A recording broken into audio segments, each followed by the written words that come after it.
Esse já não tem mais jeito. Esse aí não adianta orar mais.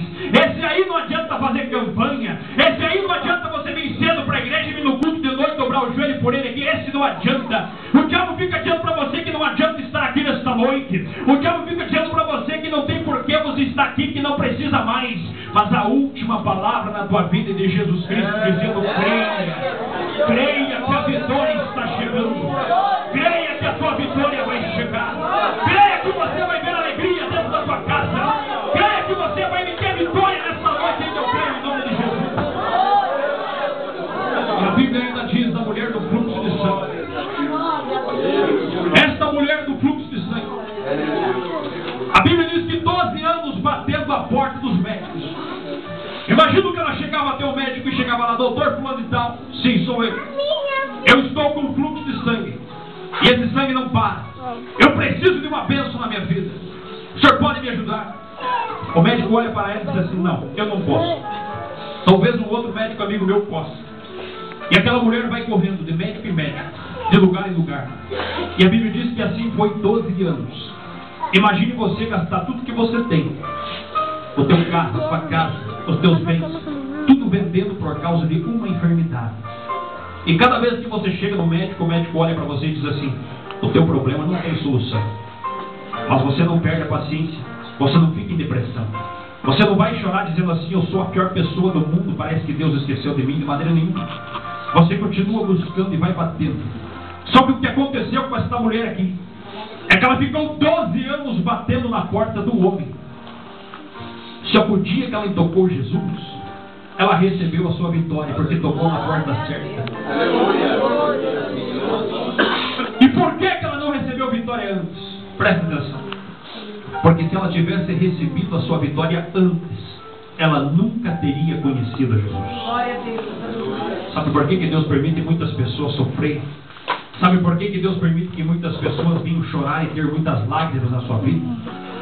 É para que um dia você tenha um encontro com Jesus. É para que um dia você saiba que é Jesus que vai resolver o teu problema. É para que um dia você saiba que a solução tua não está no médico fulano de tal, não está no juiz fulano de tal, não está no doutor fulano de tal. Porque se o médico não pode fazer, o único que pode fazer é Jesus Cristo de Nazaré.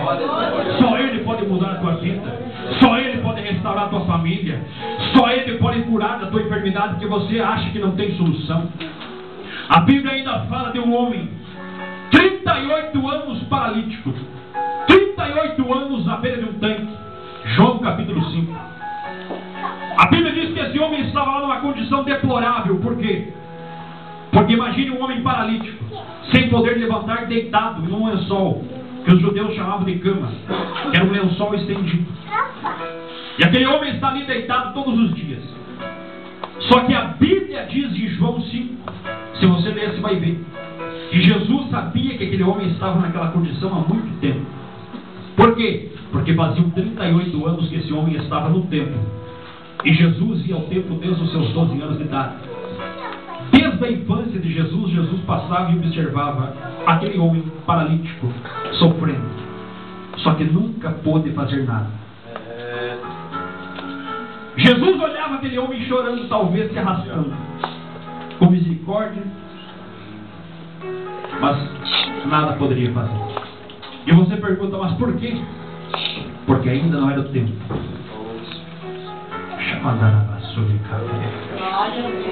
Existem coisas na tua vida que você vai orar, você vai clamar, você vai pedir e você vai continuar chorando, porque enquanto não é o tempo de Deus agir na tua vida, é preciso você chorar.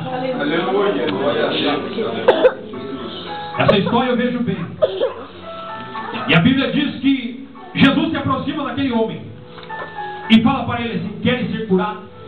E aquele homem: Senhor, não tem ninguém que me coloque no tanque. Aqui eu aprendo outra lição. Porque ele disse assim: não tem nenhum homem que me coloque nesse tanque quando a água é movida. É porque a esperança daquele paralítico estava apenas no homem. A esperança daquele homem estava apenas que uma pessoa viesse mudar a vida dele. Era o homem que ia mudar a vida dele, mas não é o homem que vai mudar a vida dele. Quem podia solucionar a vida dele era Jesus Cristo. O único que podia tirar aquele homem daquela situação era Jesus. E Jesus cura aquele homem e fala para ele assim: toma a tua cama e anda. Pega esse lençol aí que você estava deitado sobre ele, coloca nas tuas costas e sai andando. E a Bíblia diz que havia uma grande multidão. Eu quero dizer para você que aquela multidão sempre estava ali olhando aquele homem naquela situação. Mas agora quem viu aquele homem deitado, prostrado, se humilhando, agora tinha que ver aquele homem em pé, sorrindo e glorificando a Deus. Por isso que quem olhou você sofrendo, quem olhou você chorando, quem olhou você gemendo de dor, vai ter que ver você com a tua vitória na mão. E a Bíblia ainda diz assim, que esse homem pegou a sua cama, colocou nas costas e saiu andando. E talvez você pergunte, mas por que isso, levar aquela cama? Ele deveria jogar fora aquela cama, sendo que ele ficou 38 anos sobre ela. Sabe por quê? Porque a Bíblia diz, João capítulo 5, que o nome daquele tanque era tanque de Betesda. E a palavra Betesda no hebraico significa casa de misericórdia. Sabe por que aquele homem carregou aquele pano nas costas, aquela cama? Para que sempre olhasse para aquela cama e ia dizer assim: um dia Jesus mudou a minha vida. Aleluia. E sempre ele ia lembrar da misericórdia de Deus. Sabe por que Deus deixou marcas em você? Você aceitou Jesus, mas hoje você tem marcas de quando você era do mundo, talvez, quando você não tinha Jesus na tua vida.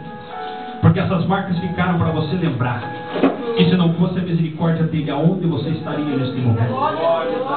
Eu tenho marcas no meu corpo, eu tenho marcas na minha vida, que ficou de quando eu estava em drogas, quando eu estava em vício, quando eu estava no mundo perdido.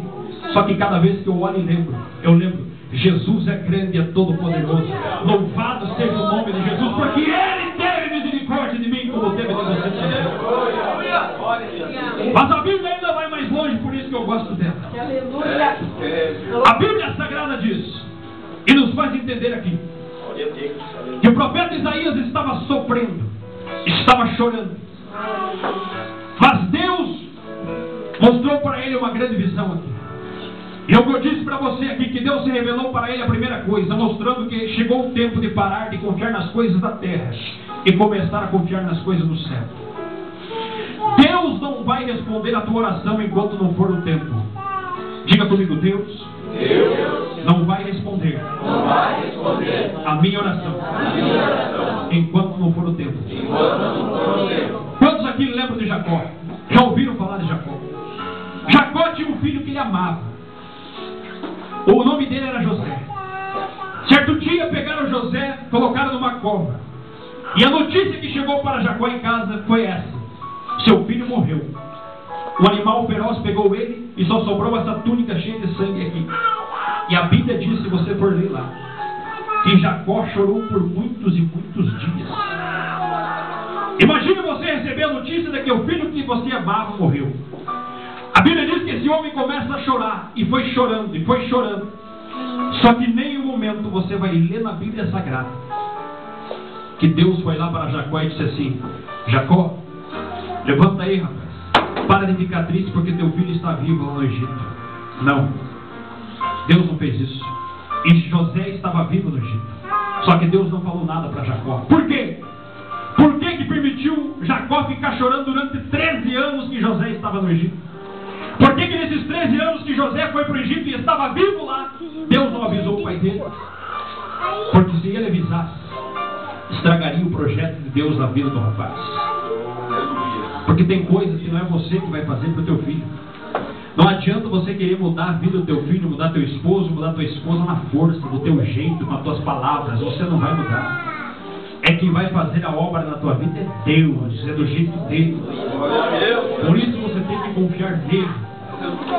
Deus olhava para Ana e a Bíblia diz assim que Deus, não foi o homem, foi Deus que fechou a madre de Ana. E se foi Deus que fechou a madre de Ana, as perseguições que Ana sofria era permissão de Deus.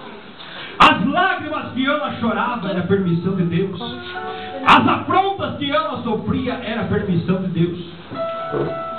Só que enquanto não chegou o tempo, enquanto Ana não fez uma oração que agradasse a Deus, Deus não respondeu a sua oração. Da mesma forma José está lá preso. Creio que você conhece essa história. Está no cárcere, está numa prisão.